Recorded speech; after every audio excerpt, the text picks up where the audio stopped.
Hello student, आप सभी का स्वागत है इंजीनियर्स गुरुकुल चैनल में। तो आपने पिछली वीडियो में बीमा निकालना सीख लिया होगा अच्छे से। तो आज स्टार्ट करते हैं आपका लेक्चर। Okay, lecture number 4। तो यहाँ पर आपका टॉपिक है बीमीय विश्लेषण की सीमाएं, लिमिटेशंस ऑफ डायमेंशन एनालिसिस। तो इसकी कुछ पॉइंट हैं, इनको हम देखते हैं। सबसे पहला पॉइंट है कि इस दिशा द्वारा यह ज्ञात नहीं होता कि सदिश राशि है या अदिश, क्योंकि फॉर एग्जाम्पल मैं लेकर बताऊं, जैसे कि बल की MLT-2 इस तरीके से विमा होती है, तो उसकी क्या है, हम उससे सदिश या अदिश की पहचान नहीं कर सकते। तो पहली लिमिट आपकी ये क्लियर हुई कि इस विधि द्वारा यह ज्ञात नहीं होता है कि सदिश राशि है या अदिश राशि है। Okay, number 1 point clear. Next point है, इस विधि से नेतांक के विषय में कोई जानकारी नहीं होती है। तो आपने जितनी भी बीमा निकाली होंगी वहाँ पर देखा होगा, ना ही तो कोई की है अलग से। नेतांक क्या होता है, हम जब प्रोपोर्शनली करने के बाद इजिकल टू लगाते हैं तो वहाँ पर हम एक वैल्यू नेतांक को पुट करते हैं। तो वहाँ पर क्या होता है, हमने किसी भी बीमा में इस तरीके से नहीं किया। तो दूसरा पॉइंट क्लियर। तो दोनों पॉइंट आपके वैलिड हैं। नेक्स्ट है, यदि कोई भौतिक राशि 3 राशियों से अधिक राशियों पर निर्भर करती हो तो इन राशियों के मध्य जो संबंध है इस विधि द्वारा स्थापित नहीं किया जा सकता। जो बीमीय विश्लेषण की सीमाएं हैं तो इससे संबंध स्थापित नहीं कर सकते। ओके, नेक्स्ट है आपका, यह विधि जो होती है वो बीमाहीन राशियों के लिए प्रयोग नहीं की जा सकती। जैसे कि आपकी बीमाहीन राशि है आपकी आपेक्षिक घनत्व। ओके, ठीक। तो यहाँ पर उसके लिए ये विधि लागू नहीं होती है। जैसे कि आप ले सकते हैं sine theta, cos theta, log वगैरह, ये क्या है, इनकी बीमा नहीं निकाल सकती आप। साइन थीटा है, इसकी क्या बीमा निकालेंगे, कुछ नहीं। तो इस तरीके से ये पॉइंट आपका वैलिड हो गया। नेक्स्ट है आपकी, जिन समीकरण में नेतांक कांस्टेंट बीमाहीन नहीं होते हैं उनके लिए यह विधि प्रयोग नहीं की जा सकती। ओके, नेक्स्ट आपका अगला टॉपिक है जो कि एग्जाम में बार बार पूछा जाता है, बहुत अच्छा टॉपिक है, समांगीयता का सिद्धांत। कई बार परीक्षा में ये क्वेश्चंस पूछा गया है, तो देखते हैं इसको। सबसे पहले, किसी भौतिक राशि को दर्शाने वाली समीकरण विमाओं की दृष्टि से समांगी होनी चाहिए। ओके, यह सिद्धांत समांगीयता का सिद्धांत कहलाता है, होमोजेनिटी। ओके, किसी भी विमीय समीकरण में दोनों तरफ की विमाएं बराबर होनी चाहिए। फॉर एग्जाम्पल, जैसे कि मैं यहाँ पर आपको लेकर बताऊँ, जैसे बल है तो बल की विमा क्या होती है, अलग होती है, MLT-2। इसी तरीके से यहाँ पर द्रव्यमान है, द्रव्यमान की विमा m है। तो यहाँ पर यदि दोनों को हम बराबर रखेंगे तो दोनों की विमा इक्वल नहीं होंगी। तो वो इस प्रिंसिपल को जो आपका है होमोजेनिटी का, वो प्रूव नहीं कर रहा, मतलब कि वो सत्य नहीं है। तो इस तरीके से वो इस प्रिंसिपल को फॉलो नहीं कर रहा है, तो वो सत्य नहीं होगी, वो असत्य होगी। ओके, वो फॉल्स होगी। इस तरीके से इसके 3 पॉइंट है। नंबर 1 जहाँ जहाँ हम यूज करते हैं इसका, नंबर 1 है आपका समीकरण की विमीय सत्यता की जांच करते हैं हम इससे। नंबर दो यहाँ पर विभिन्न भौतिक राशियों में संबंध स्थापित करते हैं। नंबर 3, एक प्रणाली के संख्यात्मक मान को दूसरी प्रणाली में बदल सकते हैं। ओके, तो ये 3 पॉइंट है, इन 3 पॉइंटों को देखते हैं। सबसे पहला पॉइंट लेते हैं हम यहाँ पर, समीकरण की विमीय सत्यता की जांच करना, to check the dimensional correctness of equation.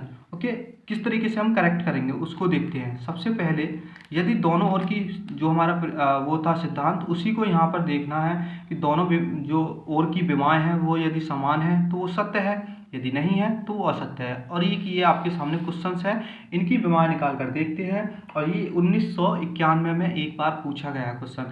इसी तरीके से आपके फिजिक्स में क्वेश्चंस आते हैं, तो कुछ भी आ सकता है। यहाँ पर मैंने एक ये क्वेश्चंस लेकर आपको समझाया है, इसके आधार पर कोई सा और क्वेश्चंस भी वो रख सकता है और आपसे पूछ सकता है। जैसे कि यहाँ पर है v² = u² + 2as, ये गति का समीकरण है। ओके, तो यहाँ पर इसी को हम जांच करते हैं। सबसे पहले इस समीकरण को आपको लिखना है, जो भी आपको समीकरण दी गई है। उसके बाद हम क्या करेंगे, v की हम विमा लिखेंगे। तो v की क्या विमा होती है, LT-1, m की पावर क्या होती है, 0 होती है। अब इसी तरीके से आपका u होता है, उसकी भी विमा सेम होती है, v और u की विमा सेम होती है, m की पावर 0, LT-1। अब जो आपकी एक्सेलरेशन होती है, जो त्वरण होती है, उसकी विमा क्या होती है, LT-2। ओके, तो m0 LT-2। अब देखो यहाँ पर s क्या है, विस्थापन। तो विस्थापन को क्या मीटर, वो लंबाई में मेजर करते हैं, जिसका मात्रक मीटर होता है। तो L से यहाँ पर डिनोट कर देंगे, m⁻0 t⁻0 और L जो क्या तो रहेगा।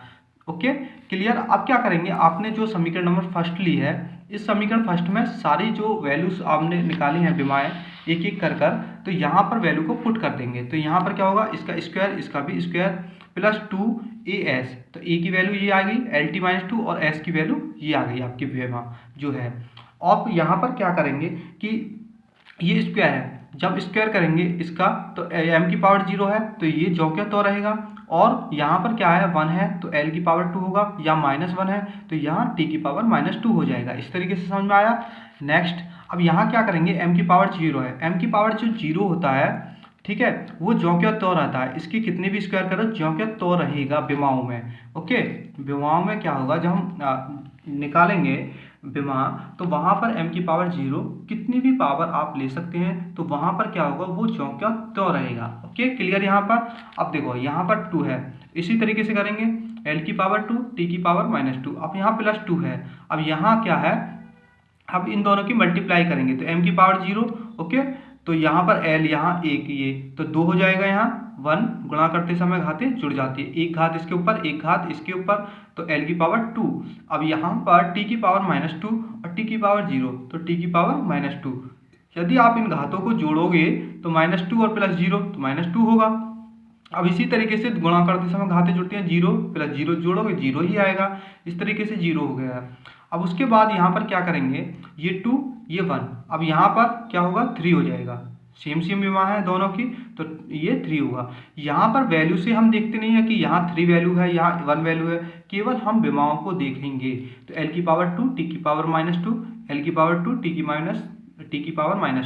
m⁻0, तो अतः समीकरण फर्स्ट सत्य है।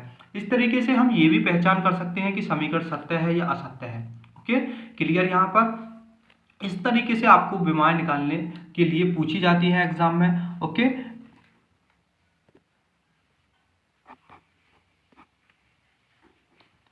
अब नेक्स्ट देखते हैं। नेक्स्ट है आपका नंबर पॉइंट 2।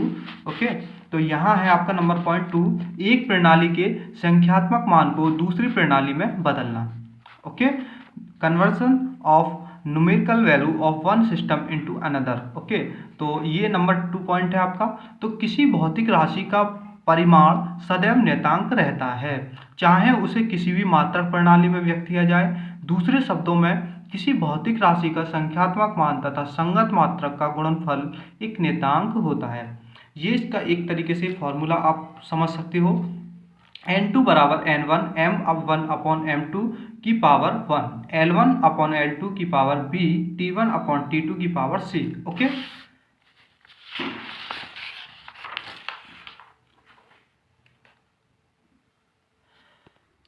अब आपके सामने एक क्वेश्चन दिया गया है। ये क्वेश्चन 1993 में और कई बार परीक्षाओं में पूछा गया है। मैं यहाँ पर इस तरीके से मेंशन कर देता हूँ कि आप ये ना समझें कि ये क्वेश्चन नहीं आया है तो आप इनको कर ना ले जाएं एग्जाम में, तो ऐसा ना करें। इस तरीके से मुझे लिखना पड़ता है, इसलिए ही।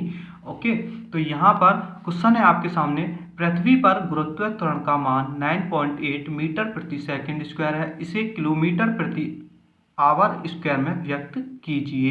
इस तरीके से क्वेश्चंस पूछ सकता है। तो पीछे हमने क्या बताया था, आपका फॉर्मूला n2 = n1 m1/m2 की पावर a इंटू L1/L2 की पावर b इंटू T1/T2 की पावर c। अब यहाँ पर हम चीज़ देखेंगे कि n1 क्या है। n1 आपकी है 9.8 जो कि सवाल में दी गई है। ओके, L1 क्या है, L1 है आपकी 1 मीटर, T1 क्या है सेकंड में, और T2 आवर में हमें निकालनी है, और जो L1 है वो भी 1 किलोमीटर है, n2 हमसे पूछ रहा है वो। ओके, ए बराबर 0, बी बराबर 1, सी बराबर -2। अब ये कैसे आई अभी बताता हूँ मैं आपको। जैसे कि आपने यहाँ पर पढ़ा होगा पृथ्वी पर गुरुत्व त्वरण का मान, तो यहाँ पर सबसे पहले हम क्या करेंगे, तो गुरुत्व त्वरण की विमा निकालेंगे। त्वरण की विमा क्या होती है, m⁻0 L⁻1 T⁻2। अब देखो ये ए, बी और सी इस तरीके से हम मानते हैं। तो ए की पावर क्या है, यहाँ पर ये होती है पावर, ए बी और सी ये होती है पावर, तो यहाँ पावर क्या है 0। तो a बराबर 0। अब यहाँ b है तो यहाँ पर b बराबर कितना है 1, 1 घात है तो b बराबर 1। अब यहाँ पर t की पावर -2 तो यहाँ c बराबर -2।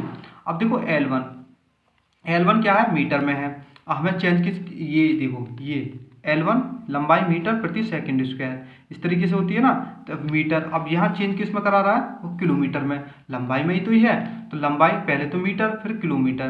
अब 9.8 वैल्यू दी गई है n1, ये क्या है, संख्या है n1 और n2। ओके, और यहाँ पर t2 क्या है, t2 टाइम। ओके, तो यहाँ आवर में है, यहाँ सेकंड में है, यहाँ सेकंड में है, यहाँ आवर में पूछ रहा है। इस तरीके से हमें ये सारी वैल्यू आपको निकालने आ गई हैं। अब यहाँ क्या करेंगे, आपको समीकरण नंबर फर्स्ट में सारी वैल्यू को पुट करना है। तो यहाँ क्या करेंगे, n1 की वैल्यू 9.8। अब देखो m1 है, m1 मतलब जो आपका मास होता है, तो यहाँ पर मास दिया नहीं है तो हम मास को छोड़ देंगे, मतलब द्रव्यमान नहीं दिया है तो उसको छोड़ देंगे, क्योंकि यहाँ पर पावर भी 0 है तो 1 ही होता है और यहाँ पर वो वैल्यू दी नहीं है। तो अब क्या करेंगे, L1 की वैल्यू लेंगे। तो L1 की वैल्यू क्या है, मीटर में है, सबसे पहले L1 की मीटर में है, और जो कि L2 है जो पूछ रहा है वो क्वेश्चन में किलोमीटर प्रति आवर स्क्वायर में व्यक्त करें, तो यहाँ पर क्या है, किलोमीटर लिख दी हमने। उसके बाद यहाँ सेकेंड, अब देखो सेकंड है, अब नीचे घंटा, तो सेकंड अपॉन घंटा की पावर -2। अब यहाँ आवर में दी है और यहाँ सेकंड में है। ओके, तो यहाँ क्या करेंगे, अब इस तरीके से हम सबसे पहले, यहाँ मीटर है ये किलोमीटर है, तो हम इन वैल्यू को किलोमीटर में ही वो पूछ रहा है। देखो यहाँ किलोमीटर में वो पूछ रहा है, किलोमीटर प्रति आवर, तो हमें किलोमीटर में ही वैल्यू को निकालनी है। ओके, और यहाँ पर उसने दी है मीटर प्रति सेकेंड स्क्वायर में, मीटर प्रति सेकंड स्क्वायर में। ओके, समझ में आया।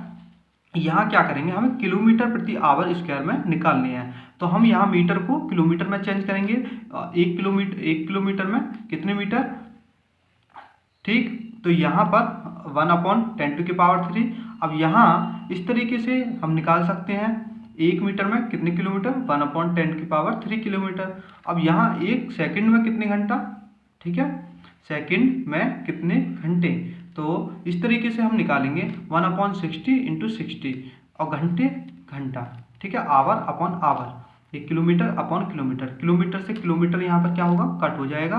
इसी तरीके से घंटे से घंटा यहाँ पर कट होगा, यहाँ पर आवर से आवर कट हो जाएगा।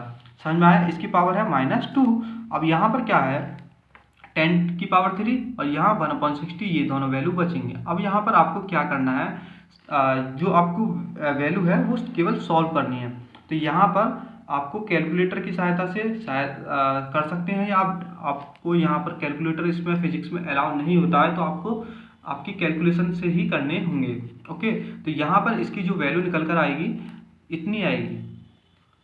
ओके, एक बार आप चेक करना, सॉल्व करना अपने रफ पर, जब आप इसको चेक कर सकते हैं। इस तरीके से निकालने के लिए आते हैं। और नेक्स्ट और नंबर 3 को और देख लेते हैं। नंबर 3 है विभिन्न भौतिक राशियों में संबंध स्थापित करना। यह सबसे महत्वपूर्ण उपयोग है। यदि हमें किसी भौतिक राशि के विषय में यह ज्ञात हो कि वह किन किन भौतिक राशियों पर निर्भर करती है, तो हम उन सभी भौतिक राशियों के मध्य संबंध स्थापित कर सकते हैं। अब जैसे कि यहाँ पर ये वाला सवाल है, तो ये काफ़ी बड़ा सवाल है, तो स्टूडेंट इसको हम अगली वीडियो में कराएंगे आपको। ओके, तो वीडियो को लाइक करें, और कोई क्वेरी है तो कमेंट में पूछ सकते हैं। ज़्यादा से ज़्यादा इस वीडियो को शेयर करना है, जितने भी आपके पॉलिटेक्निक के स्टूडेंट हैं सभी तक इस वीडियो को शेयर करें। डे बाय डे क्लास चल रही हैं और फिजिक्स को हम जल्द से जल्द एग्ज़ाम से काफ़ी पहले इसको ख़त्म कर देंगे। ओके, तो मिलते हैं नए वीडियो में। Thank you.